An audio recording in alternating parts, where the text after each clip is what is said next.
Movie की शुरुआत होती है प्रोफेसर राव से, जो ग्रीस की एक लाइब्रेरी जा रहे थे और वो भी बहुत चोरी छुपे। और वहाँ जाके वो कृष्ण जी की एक किताब पढ़ने लगते हैं जो बहुत पुरानी और रहस्यमयी थी, और इसलिए वो छिपके जा रहे थे। और वो किताब 5000 साल पहले की कहानी बताती है, जिसमें जब कृष्ण जी जंगल में आराम कर रहे थे तो एक शिकारी उन पर तीर छोड़ता है जो सीधे उनके पैर में जाके लगता है, जिससे उन्हें पता चल जाता है कि उनका समय अब निकट है। तो वो अपने पैर से एक कुंदन निकाल के एक आदमी को दे देते हैं जिसमें एक जानलेवा बीमारी का इलाज छिपा है। और वो आदमी इस कड़े को कहीं छिपा देता है जिसकी चाबी को 2 टुकड़े में बांट के छिपा देता है, और इसे वही ढूंढ सकता था जो इसके काबिल होगा। अब कहानी प्रेजेंट में आती है, जहां प्रोफेसर राव आगे के पन्ने पलटते हैं पर पहले के पन्ने फाड़ के छिपा लेते हैं, क्योंकि उन्हें शक था कि कोई उनके पीछे पड़ा है, और यही सच भी था। इसके बाद सीन शिफ्ट होता है और कार्तिकेय, जो अब डॉक्टर बन चुका है, जो पहले पार्ट में मेडिकल का स्टूडेंट था और साथ साथ वो एक तांत्रिक भी होता है और साथ ही सांपों को पकड़ने में भी बहुत माहिर होता है। तभी उसे हॉस्पिटल से फ़ोन आता है कि हॉस्पिटल में सांप आ गया है, और कार्तिक सांप पकड़ने में माहिर था। और सबके पूछने पर कि उसने सांप कैसे पकड़ा, वो बताता है कि सबसे पहले उसने अपनी पल्स नॉर्मल करके सांप को एहसास दिलाया कि वो उसे कोई नुकसान नहीं पहुंचाएगा, और उसके बाद उसे पकड़ लिया।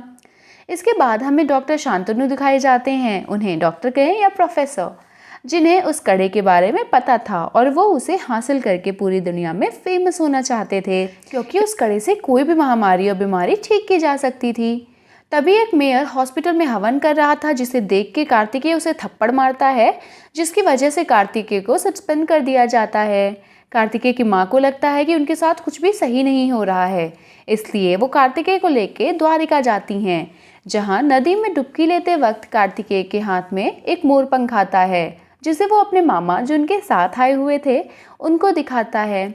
और उसी रात उनको पास प्रोफेसर राव आते हैं, जो बहुत जख्मी हालत में होते हैं, और वो कार्तिकेय को कृष्ण जी के बारे में बताना चाहते थे। लेकिन तभी कार्तिकेय ऑटो लेने चला जाता है, और जब वापस आता है तो प्रोफेसर तो वहाँ थे ही नहीं। और तभी उसे पता चलता है कि उसकी माँ भी गायब है और किसी ने उन्हें किडनैप कर लिया है, और वो मिलती ही नहीं है।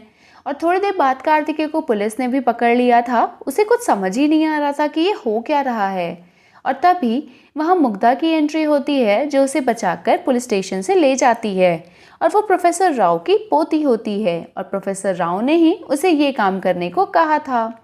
और तभी उनके पीछे एक आदमी लग जाता है जो उन्हें मारना चाहता था, जो कि कृष्ण जी के भक्त होते हैं, जो उनके लिए कुछ भी कर सकते थे। लेकिन किसी तरह वो दोनों उस आदमी से बचते हैं, और उन्हें पता चलता है कि वो लोग अबीर थे, जो किसी को भी कृष्ण जी के पास नहीं जाने देते थे, और वो नीच जात के थे, इसलिए उन्हें बराबर की इज्जत नहीं मिलती थी। वो बस कृष्ण पक्ष में किसी की जान नहीं लेते हैं। उसके बाद कार्तिकेय को पता चलता है कि उसकी माँ गायब नहीं हुई है, बल्कि एक सत्संग में है। वहाँ से वो सीधा मुग्धा के पास जाता है, और वो उसे बताती है कि प्रोफेसर की कई सारी रिकॉर्डिंग उसके पास है। और वो सब सुनने के बाद वो तीनों एक जगह पहुँचते हैं, जिसके बारे में आखिरी बार मुग्धा और प्रोफेसर बात कर रहे थे, जो 5 सालों से बंद थी। वहाँ पर एक तालाब भी था, जिसमें कार्तिकेय कूद के ढूंढता है तो उसे एक मोर मिलता है, जिसपे संस्कृत में कुछ लिखा था। लेकिन तभी वहाँ शांतनु के गुंडे पहुँचते हैं और कार्तिकेय को मारते हैं, लेकिन वो किसी तरह बचता है। और दूसरी तरफ शांतनु प्रोफेसर राव को मार देता है, क्योंकि वो किसी तरह की जानकारी लेना चाहता था, प्रोफेसर देने को तैयार नहीं थे। और कार्तिकेय और मुग्धा को ढूंढने के लिए वो न्यूज़पेपर में इश्तिहार निकलवाता है कि उन्हें जो भी ढूंढेगा उसे 5 लाख रुपए का इनाम मिलेगा। उनके पीछे अब पुलिस भी लग जाती है। इसके बाद उस कोड को डिकोड करने के बाद मुग्धा कहती है कि जिसे हम ढूंढ रहे हैं वो हमें गोवर्धन पर्वत पर मिलेगा। अब उनके पीछे पुलिस भी पड़ी थी, इसलिए वो लोग सुलाइमान नाम के आदमी की मदद से उसकी गाड़ी से पर्वत के लिए निकल जाते हैं। रास्ते में उन्हें एक गुफा मिलती है, जिसमें बहुत अंधेरा था, लेकिन वहाँ के पत्ते हरे थे, तो वहाँ इसका मतलब धूप आती होगी। आगे उन्हें वहाँ एक टेलीस्कोप मिलता है, जिसके बारे में उन्हें जानकारी नहीं थी, इसलिए वो धनवंतरी नाम के आदमी के पास पहुंचते हैं, जो अंधा था, लेकिन उसने कई सारी बुक्स पढ़ रखी थी और साथ ही 4 बुक्स लिखी भी हैं।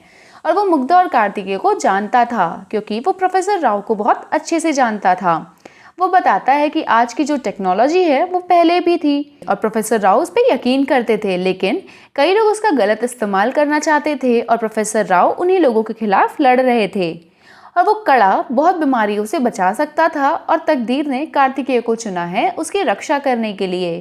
कार्तिकेय को कुछ समझ नहीं आता तो धन्वंतरी कहते हैं कि कृष्ण जी ने गीता की मदद से लोगों को राह दिखाई, उनसे बड़ा गुरु कौन हो सकता है। रक्षा के लिए समुद्र के बीच द्वारिका नगरी बसाई, उनसे बड़ा आर्किटेक्ट कौन हो सकता है। उनसे बड़ा साइकोलॉजिस्ट, संगीतकार, वीर, राजा कौन हो सकता है। और यहीं पे वो एडवांस टेलीस्कोप टेक्नोलॉजी के बारे में भी बताते हैं जिसे नक्षत्रों में देखा जाता था और आज भी उसका इस्तेमाल होता है। और वो कृष्ण जी को तपोस्थल के बारे में बताता है जो कि चंद्रशिला पर्वत पर है और उन्हें आज ही निकलना होगा वरना वो वहाँ मिल नहीं पाएंगे। रास्ते में उन्हें पुलिस वाले घेर लेते हैं लेकिन कार्तिकेय किसी तरह उनसे बचता है और उनके पीछे अबीर भी लग जाते हैं और वो कार्तिकेय को मारते हैं। लेकिन तभी कृष्ण पक्ष शुरू हो जाता है तो 24 घंटे तक वो कार्तिकेय को नहीं मार सकते थे। इसके बाद वो उसे मारते तो नहीं हैं लेकिन उसके साथ साथ जाते हैं जहाँ भी वो जा रहा होता है। उसके बाद कार्तिकेय उस जगह पर पहुँच जाता है जहाँ उसे जाना था और वहाँ जाके उसे एक टेलीस्कोप दिखता है और वो उस टेलीस्कोप और मोर की मूर्ति को जोड़कर एक बांसुरी बनाता है और वो कृष्ण जी के हाथ में लगा देता है जो वहाँ पहले नहीं थी। अब कड़ा पाने के लिए एक आखिरी पड़ाव बाकी था लेकिन रास्ते में बहुत सारे सांप थे तो पहले 2 अबीर वहां जाते हैं लेकिन सांप उन्हें बुरी तरीके से मार देते हैं। पर किसी तरह वो उस कड़े को पा लेता है। पूरी दुनिया में उसका बहुत नाम हो जाता है क्योंकि कड़े को पाना आसान नहीं था। और तब कार्तिकेय प्रोफेसर शांतनु से कहता है कि आपको अबीर मार डालेंगे और दूसरे सीन में हम यही देखते हैं कि अबीर प्रोफेसर शांतनु को मार देते हैं और ये मूवी इसी के साथ एंड हो जाती है।